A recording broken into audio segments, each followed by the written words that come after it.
pengangkutan sampah di Kota Pekanbaru di masa transisi. Ini Januari ini transisi antara mitra kerja yang berakhir di 31 Desember 2020 dengan mitra kerja yang baru yang masih dalam proses lelang. Jadi sistem atau manajemen pengelolaan sampah di Kota Pekanbaru selain mengacu kepada Undang-Undang Otonomi, karena di Undang-Undang Otonomi itu disyaratkan bahwa untuk peningkatan pelayanan persampahan di daerah, maka kepala daerah mesti bekerja sama dengan pihak ketiga. Ya, pihak ketiga dalam hal ini tentunya rekanan yang berbadan hukum, ya, termasuk juga koperasi. Nah, ini pertama mengacu kepada regulasi Undang-Undang Otonomi. Yang kedua juga peralatan yang kita punya pada saat awal kita menerapkan undang-undang tersebut dari 3 tahun yang lalu. Kemudian mitra kerja pertama kita itu kan 2 tahun yang lalu, maka yang berakhir 31 Desember yang lalu.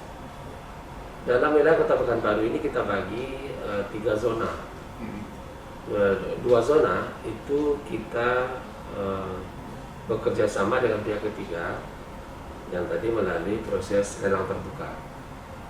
1 zona lagi itu Rumbai dan Rumbai Pesisir di Kecamatan yang lama. Itu dikelola langsung secara swakelola oleh DHK dengan menggunakan peralatan-peralatan kita yang masih tersisa.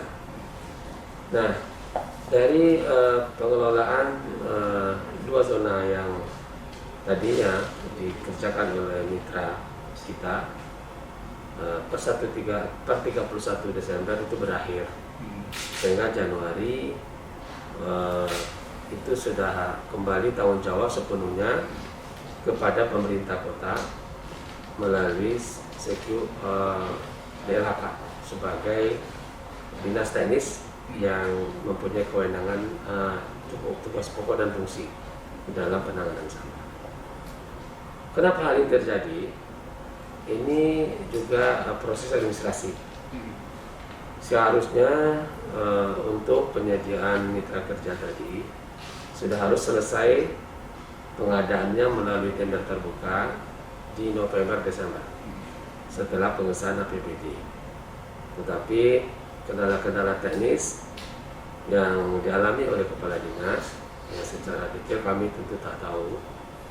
Dan kami sudah mengingatkan sebagai kepala daerah melalui Sekda dan juga melalui langsung kepada kepala dinas agar dalam penanganan persampahan ini harus diperhatikan berakhirnya masa kontrak mitra kerja. Dan diingatkan November Desember kontrak proses lelang harus sudah jadi dan kontrak sudah harus ditandatangani di awal Januari paling lambat.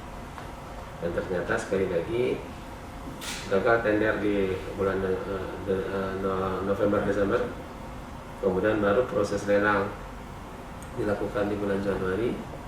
Beberapa hari yang lalu dilaporkan ke saya lagi proses lelang yang sedang berproses itu kemudian batal lagi, ya kan? Dan mesti dilakukan lagi tender ulang.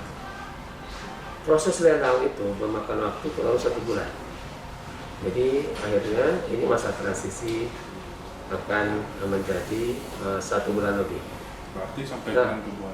Kemudian dalam masa transisi ini sepenuhnya oleh DHK ditangani tentu dengan penyewaan peralatan dan peralatan personil, karena kita juga untuk pengangkutan personilnya juga semuanya oleh pihak ketiga.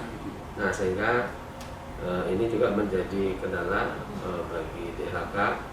Sekalipun peralatan bisa kita sewa, tetapi personil juga kan tentu juga tidak bisa maksimal kita gunakan karena itu bagian dari rekanan yang lalu, terutama yang teknisinya, ya kan, termasuk juga sopir-sopir sebagainya. Sekali lagi ternyata DLHK memang tidak bisa menangani keseluruhan. Maka untuk membantu itu, saya sebagai kepala daerah menginstruksikan kepada dinas teknis, ya kan, PUPR, kemudian juga sampai ke pemadam kebakaran, penanggulangan bencana. Nah, mana yang mempunyai peralatan itu dikerahkan untuk membantu DLHK. Kemudian juga kepada camat-camat, kita juga sebagai kepala wilayah, kita juga instruksikan agar bersama-sama DLHK melakukan penanganan sampah ini. Kemudian alhamdulillah juga partisipasi dari aparat, khususnya jajaran TNI dan polisi, ya, termasuk jajaran di Polda dan Polresta, sampai ke Babinsa dan Babinsa Antipas. Itu juga kepada Bapak Ibu baik di jajaran Forkopimda Provinsi Riau maupun juga Forkopimda Kota Pekanbaru, beserta masyarakat baik dalam perorangan maupun juga dalam organisasi. Kita juga ada perkumpulan-perkumpulan masyarakat, baik paguyuban maupun juga organisasi yang juga bersama-sama berpartisipasi dalam penanganan sampah ini.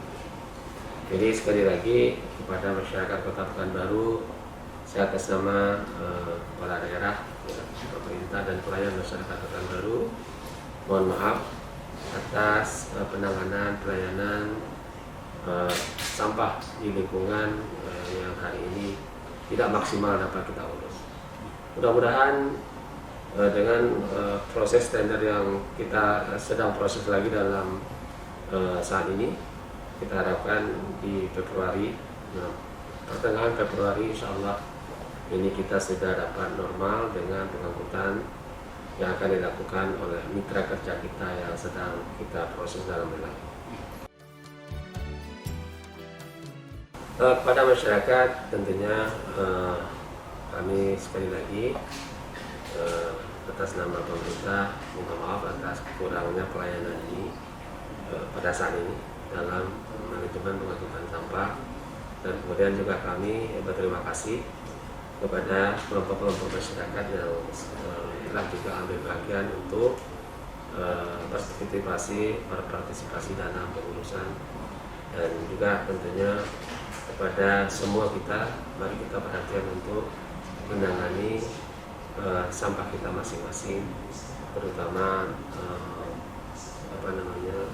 produsen sampah yang besar, termasuk juga para pedagang yang dalam usahanya menghasilkan sampah yang banyak dan jangan ditinggalkan begitu saja. Ini di dalam makanan-makanan yang ada sepanjang Sudirman, kemudian juga yang juga saya lihat di Hayani, kemudian juga di beberapa ruasan lagi, mereka berdagang seperti kelapa muda. Ini kan selesai berdagang itu sampahnya tinggal begitu saja, dan bahkan saya terus terang saja seharusnya untuk jalan protokol seperti Sudirman tidak boleh sembarang saja untuk dagang. Namun karena di tengah pandemi Covid ini kita juga memberikan ruang kepada pedagang kita, dan sedikit memang kita kendorkan di dalam penertiban di dalam proses jalan utama. Tapi kelonggaran yang kita berikan jangan pula, ya kan, sampai dilalaikan. Ada beberapa yang saya amati dari jenis dari pedagang, terutama tadi itu yang menghasilkan sampah keras, ya kan. Nah ini misalkan tebu, sampah kelapa muda, sampah durian, ya kan, dan lain sebagainya. Ini ditinggalkan begitu saja oleh pedagangnya. Mestinya usahanya dia yang menghasilkan sampah mesti diurus sendiri. Kan apalagi yang mereka juga berdagang tidak di tempat perdagangan yang resmi. kita berikan kesempatan itu secara tidak resmi juga. Artinya dalam menghadapi krisis ekonomi di daerah pandemi ini, kita berikan kelonggaran untuk warga kita melakukan usaha-usaha informal, ya kan?